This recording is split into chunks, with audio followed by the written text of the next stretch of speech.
Topic है कि साख नियंत्रण की कठिनाइयां क्या क्या है। साख नियंत्रण अर्थात जो केंद्रीय बैंक जो अपना कंट्रोल रखती है अन्य बैंकों पर, तो वही जो है साख नियंत्रण होती है। वो भी किसके रूप में? क्रेडिट के रूप में, अर्थात तो मुद्रा के रूप में। तो बैंक हमेशा जो है रुपयों पर ही कंट्रोल करता है, इसलिए जो ये है साख नियंत्रण। तो इसकी प्रॉब्लम क्या क्या है उसको समझना। तो सबसे पहला प्रॉब्लम है कि बैंक साख के अतिरिक्त अन्य साख।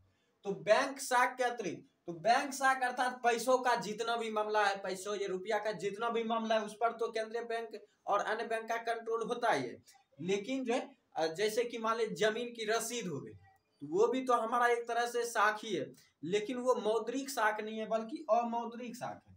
मौद्रिक साख अर्थात मुद्रा वाला साख, रुपया वाला साख या रुपया वाला क्षमता जो हमारा है। लेकिन ये जो जमीनी मामला है, मान लीजिए हमारे पास जमीन है और उसका हमारे पास प्रतिज्ञा पत्र, शपथ पत्र, तो वो हमारा जो साख है, लेकिन वो मौद्रिक साख नहीं है। तो इसलिए जो इस पर जो है केंद्रीय बैंक का कोई नियंत्रण नहीं होता है। जमीनी पेपर पर जो केंद्रीय बैंक का नियंत्रण नहीं होता है। उसका मामला में अगर कोई गड़बड़ हो गया तो कोर्ट में हम लोग जाते हैं, तो उसका केंद्रीय बैंक से कोई लेना देना होता ही नहीं। तो इसलिए जो प्रतिज्ञा पत्र इन सब पर जो है केंद्रीय बैंक का कोई नियंत्रण नहीं होता है।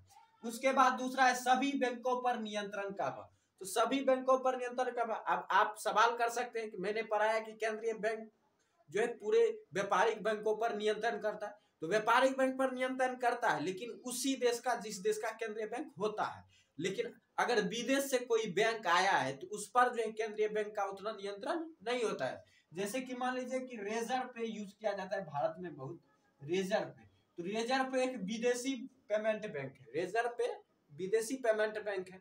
वहीं पर अगर पेटीएम की बात की जाए तो ये एक इंडिया का अपना जो है पेमेंट बैंक है।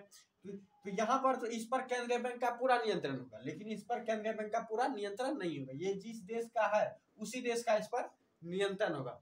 तो इस पर जो है यहाँ पर जो है सारे बैंक पर जो है साख नियंत्रित नहीं कर पाता है केंद्रीय बैंक। तो केंद्रीय बैंक जो है विदेश से आए बैंकों पर पूरी तरह से उसको नियंत्रित नहीं कर पाता है। उसके बाद है तीसरा कि साख के अंतिम उपभोग। तो अंतिम उपभोग का मतलब हमारा अंतिम उद्देश्य, मान लीजिए हम साख अर्थात कर्ज ले लिए किसी से। अब कर्ज ले लिए तो वो तो हम ले लिए, एक पहला उपभोग हो गया, हमने हमें जरूरत थी रुपया की, हमने उसे ले लिया। तो लेकिन अब अंतिम उपभोग का करते अंतिम उद्देश्य क्या है मेरा। अब मान लीजिए हमने किसी से कहा कि हम व्यापार करना चाहते हैं, तुम 50,000 रुपया हमको दो, लेकिन हमने उसे जो सट्टेबाजी में लगा दिया, जुआ खेल लिया उस रुपया का।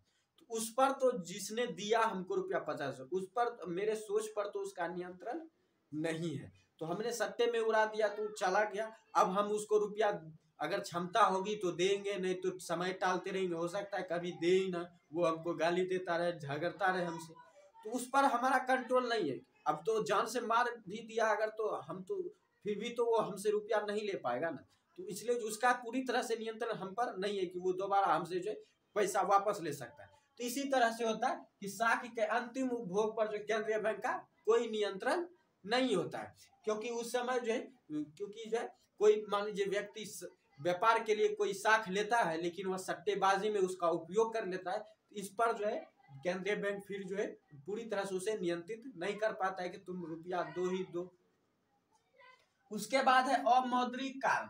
तो अमौद्रिक मतलब जिसका रुपयों से कोई रिलेशन है ही नहीं। तो जैसे एक होता है मुद्रास्फीति, एक होता है मुद्रा संकुचन। तो मुद्रा संकुचन अर्थात कि कभी जैसे देखते होंगे कि कभी डॉलर का दाम बढ़ जाता है रुपये के मामले में, और कभी डॉलर का दाम घट जाता है रुपयों के मामले में। जैसे अभी जो है एक डॉलर जो है वो भारत के 76 रुपये के बराबर है। एक डॉलर भारत के 76, ये कभी घट भी जाता है कभी बढ़ भी।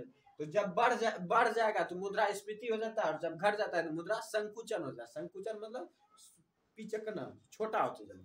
तो उस समय जो है मुद्रा और अमौद्रिक कारण भी उत्पन्न हो जाता है। तो मुद्रा कारण वो बन जाता है जिस कारण का रिलेशन पैसों से है, पैसों के घट बढ़ से। लेकिन जिसका रिलेशन पैसों के घट बढ़ से नहीं होता है, वो अमौद्रिक कारण हो जाता है। कि मान लीजिए कोई दिवालिया हो गया, अब वो पूरी तरह से दिवालिया हो चुका है, तो अब उसका दिवालिया हो चुका है तो उस पर जो साख नियंत्रित नहीं कर पाएगा केंद्र में, क्योंकि वो कहाँ से रुपया देगा, तो वो एक अमौद्रिक कारण में चला जाता है। तो जैसे मनुष्य की मानसिकता होगी कि वो कभी जो कुछ गलत कर लेता है पैसों के अभाव में, तो उस समय भी जो केंद्रीय बैंक का उस पर कोई नियंत्रण नहीं होता है। ये तो एक उदाहरण तो हम पहले ही दे सके कि जमीनी मामला, जमीन का रसीद, इस पर केंद्रीय बैंक का कोई लेसन, क्योंकि जमीनी मामला हमारा धन है, जमीन हमारा धन है, लेकिन वो एक मौद्रिक कारण नहीं बल्कि अमौद्रिक कारण है। तो इस पर भी जो केंद्रीय बैंक का कोई नियंत्रण नहीं होता। ये 4 कठिनाइयां हैं साख नियंत्रण की।